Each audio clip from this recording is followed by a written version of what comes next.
Hi hello friends, ನಾನು ಇವತ್ತು ನಿಮ್ಮೆಲ್ಲರಿಗೂ ಮೆಂತ್ಯ ಸೊಪ್ಪಿನ ಕರಿ ಹೇಗೆ ಮಾಡೋದು ಅಂತ ಹೇಳ್ಕೊಡ್ತಾ ಇದ್ದೀನಿ. ಬನ್ನಿ ನೋಡ್ಕೊಂಡು ಬರೋಣ ಹೇಗೆ ಮಾಡೋದು ಅಂತ.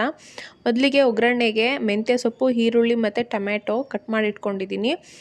ಇದು ರುಬ್ಕೊಳ್ಳೋಕ್ಕೆ 2ರಿಂದ 2.5 ಸ್ಪೂನ್ ಖಾರದ ಪುಡಿ, 2 ಲವಂಗ, ಒಂದು 2 ಇಂಚಷ್ಟು ಚಕ್ಕೆ, ಜೊತೆಗೆ ಒಂದು 2 ಇಂಚಷ್ಟು ಶುಂಠಿ, ಒಂದೇ ಒಂದು ಬೆಳ್ಳುಳ್ಳಿ, ಒಂದೇ ಒಂದು ಸಾಕಾಗುತ್ತೆ, ಜಾಸ್ತಿ ಹಾಕೊಂಡ್ರೆ ಚೆನ್ನಾಗಿರಲ್ಲ. ಒಂದು ಮೀಡಿಯಮ್ ಸೈಜ್ ಈರುಳ್ಳಿ, ಕಾಯಿ ಜೊತೆಗಿನಲ್ಲಿ ಟೊಮ್ಯಾಟೊ ಮತ್ತು ಕೊತ್ತಂಬರಿ ಸೊಪ್ಪು ಹಾಕೋದು ಮಿಸ್ ಆಗಿದೆ, ಅದನ್ನು ಹಾಕ್ಕೊಬೇಕು ರುಬ್ಬಕ್ಕೆ. ಅದನ್ನು ನೀಟಾಗಿ ನುಣ್ಣಗೆ ಪೇಸ್ಟ್ ಮಾಡಿಕೊಂಡು ಒಂದು ಬಾಣಲಿಗೆ ಎಣ್ಣೆ ಹಾಕ್ಕೊಂಡು ಒಂದೇ ಒಂದು ಮೀಡಿಯಮ್ ಸೈಜ್ ಈರುಳ್ಳಿ, ಅದು ಚೆನ್ನಾಗಿ ಕಂದು ಬಣ್ಣ ಬರಬೇಕು. ಆ ಈರುಳ್ಳಿ ಚೆನ್ನಾಗಿ ಫ್ರೈ ಮೆಂತ್ಯ ಸೊಪ್ಪನ್ನ ನೀಟಾಗಿ ತೊಳೆದಿಟ್ಕೊಂಡು ಸಣ್ಣಕ್ಕೆ ಹೆಚ್ಚಿಟ್ಕೊಬೇಕು.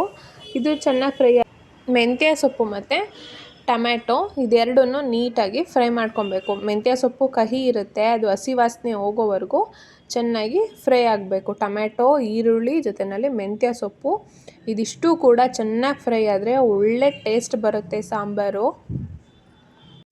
ನೀವೆಷ್ಟು ಇದನ್ನು ಮೆಂತ್ಯ ಸೊಪ್ಪನ್ನ ಬಾಡಿಸ್ತೀರೋ, ಚೆನ್ನಾಗಿ ಫ್ರೈ ಮಾಡ್ತೀರೋ, ಅಷ್ಟು ಕೂಡ ತುಂಬ ಟೇಸ್ಟ್ ಬರುತ್ತೆ ಕರಿ. ಜೊತೆಯಲ್ಲಿ ಮೊದಲಿಗೆ ರುಬ್ಬಿಟ್ಕೊಂಡಿರ್ತೀವಲ್ಲ ಮಸಾಲೆ, ಇದನ್ನು ಹಾಕ್ಕೊಂಡು ನಮ್ಗೆ ಎಷ್ಟು ನೀರು ಬೇಕೋ ಅಷ್ಟನ್ನು ಮಾತ್ರ ಹಾಕ್ಕೋಬೇಕು, ಜಾಸ್ತಿ ನೀರು ಹಾಕ್ಕೋಬಾರ್ದು.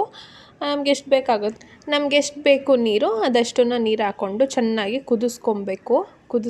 ಮೆಂತ್ಯ ಸೊಪ್ಪಿನ ಕರಿ ರೆಡಿಯಾಗಿದೆ. ಅನ್ನದ ಜೊತೆ ಮತ್ತು ಚಪಾತಿ ಜೊತೆ ತುಂಬ ಟೇಸ್ಟ್ ಕೊಡುತ್ತೆ. ಒಂದ್ಸರಿ ಹೀಗೆ ಮಾಡಿ ನೋಡಿ, ಪದೇ ಪದೇ ಇದೇ ಥರ ಮಾಡ್ತೀರಾ. ನಿಮ್ಮೆಲ್ರಿಗೂ ಈ ವಿಡಿಯೋ ಇಷ್ಟ ಆಗಿದೆ ಅಂತ ಅಂದ್ಕೊಂಡಿದ್ದೀನಿ. ಪ್ಲೀಸ್ ಇಷ್ಟ ಆಗಿದರೆ ಒಂದು ಲೈಕ್ ಕೊಡಿ, ಶೇರ್ ಮಾಡಿ, ಸಬ್ಸ್ಕ್ರೈಬ್ ಮಾಡ್ಕೊಳ್ಳಿ. Thank you for watching.